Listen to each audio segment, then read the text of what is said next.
Talaga. Mabuti na lang at pinahiram ng amiga ko itong isang bahay niya. Siguro naman, ligtas na tayo dito. Wala na si Ate Celine. Paano tayo ngayon yan?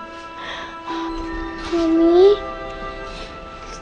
dadalhin pa rin po ba ni Daddy si Ate Celine dito kahit patay na siya? Sana, Fe. Sana makita nila si Ate Celine mo. Nang mabigyan natin siya ng maayos na pamamaalam. Pagkatapos nun siguro naman, pwede na tayong magsimula ulit. Sana nga, Mama.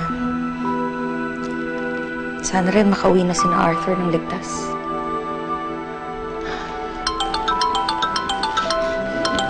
Si Arthur. Arthur? Hello? Natagpo na namin si Celine Bettina. Nandito ko ngayon sa ospital. Naoperahan siya. Anong inooperahan? Akala ko ba patay na si Celine? Ha? Si Celine ba yan? Pinalabas lang ni Josephine na patay na si Celine pero buhay pa siya. Buhay pang anak natin. Buhay si Celine! Buhay Arthur! Buhay si Celine!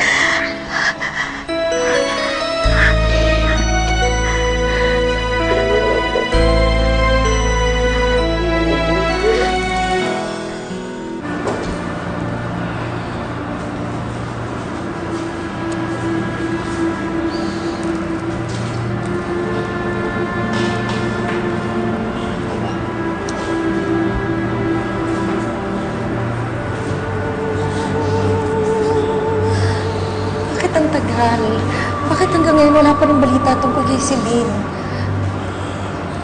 Hanggang natin matapos yung operation. I'm sure everything's gonna be fine. Dad, sana naman gumaling na si Ate Celine. Gagaling naman po siya, di ba? Of course, ate. Gagaling si Ate Celine. Diba, survive niya nga yung ginawa sa kanya ni Josephine? Ito pa kaya? Bad trip naman, oh. Ano tayong pinaglalaroan dito, eh. Kanina okay, tapos patay na daw, tapos hindi ko maintindihan. Diba naman? Tama na yan. Pasalamat tayo sa Diyos. Buhay pa rin si Celine.